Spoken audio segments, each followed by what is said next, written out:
এই সমকামিতার পক্ষে অবস্থান নিয়েছে আমাদের দেশের কিছু এনজিও।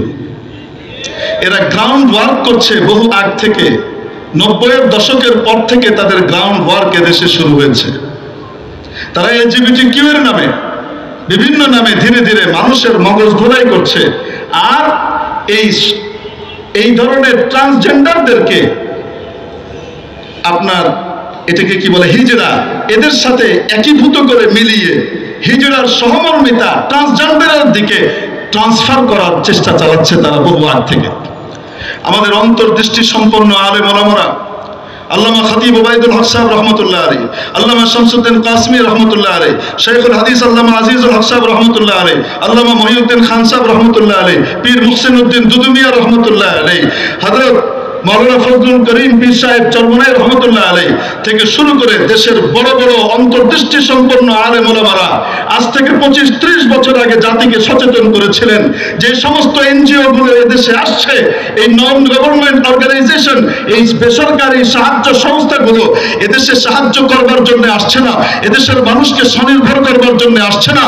এরা আসলে ইস্ট ইন্ডিয়া কোম্পানির নব্যরূপ। ইস্ট ইন্ডিয়া কোম্পানি এদেশে ব্যবসার নাম দিয়ে ঢুকে 190 বছর এদেশের জাতিকে গোলাম বানিয়ে রেখেছিল। এরা এখন এসেছে নতুন রূপে, সেবার নামে এদেশের রুটের ভিতরে ঢুকে, একদম তৃণমূল পর্যায়ে ঢুকে তাদের ভিতরে কাজ করে এদেশের কৃষ্টি, কালচার, সভ্যতা, ভদ্রতা, সংস্কৃতি সবকিছুকে ধ্বংস করে বিজাতীয় কুরুচিপূর্ণ কালচার এদেশে ডাম্প করবার জন্য তারা এসেছে। তখন তারা বলেছিলেন, আজ আমরা চোখের সামনে দেখছি। ব্র্যাক, আশা, কারিতাস, বন্ধু তখন থেকে শুরু করেছে, এখন থেকে নয়। ব্র্যাক এখন তাকে যখন ধরেছে সবাই, বলুন আপনারা কি ট্রান্সজেন্ডারের পক্ষে, হ্যাঁ বা না বলুন। তারা বাইনারি উত্তর দিতে পারছে না, কারণ যদি বলে হ্যাঁ, মায়ের একটাও মাটিতে পড়বে, বলেন না কেন? তো পিঠ বাঁচানো দরকার।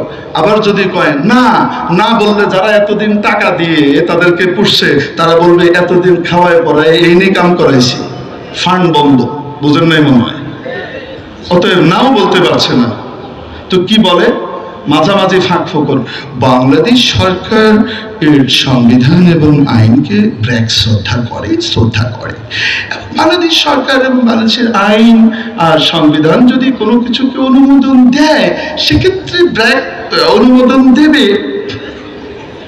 তার মানে বোঝা গেল বাংলাদেশ সরকারের উপরে তার অগাধ আস্থা, বাংলাদেশের সংবিধানকে সে খুব মানে। বোঝা গেল না? আমি আপনাকে এখানে বের করে দেখাই। বলেন তো দেখি, এখনো ট্রান্সজেন্ডার আইন বাংলাদেশে পাশ হয়েছে?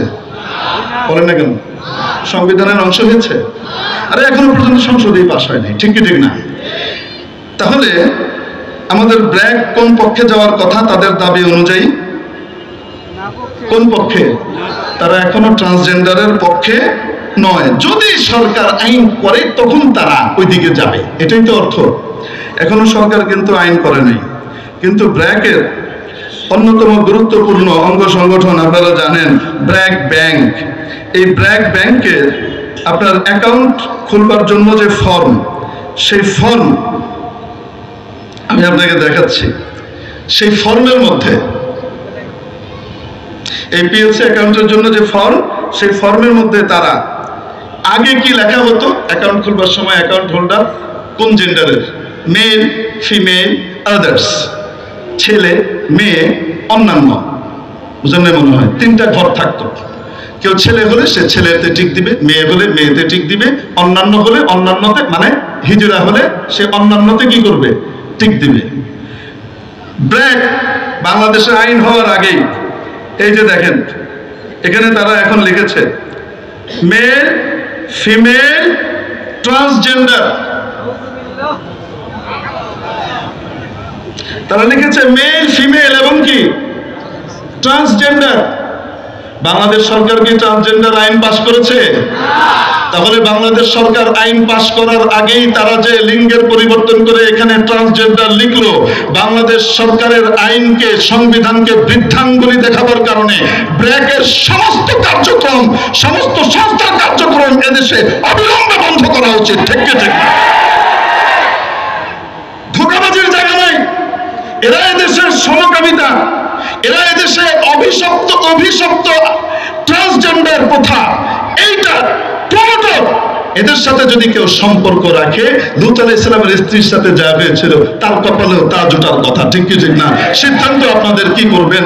ব্র্যাকের আড়ং থেকে জিনিস কিনবেন কিনা, ব্র্যাকের ইউনিভার্সিটিতে বাচ্চাকে পাঠাবেন কিনা, ব্র্যাককে আপনার তাদের ব্যাংক এবং তাদের যে মাশাআল্লাহ ভ্রাম্যমান ব্যাংক বিকাশ আছে এগুলোতে আপনারা টাকা দিবেন কিনা, সম্পর্ক রাখবেন কিনা, এটা আপনাদের ব্যাপার। এটা নিয়ে আমরা কিছু বলবো না। ইচ্ছা হলে রহমত নেবেন, ইচ্ছা হলে গজব নেবেন। ট্রান্সজেন্ডার প্রথা এবং এই আইন, এটা রহমতের না অভিশাপের? রাসূলের দৃষ্টিতে এটা কি রহমতের না অভিশাপের? আল্লাহ তাআলা আমাদেরকে বুঝবার তৌফিক দান করেন। ওয়া আখিরু দাওয়ানা আলহামদুলিল্লাহি রাব্বিল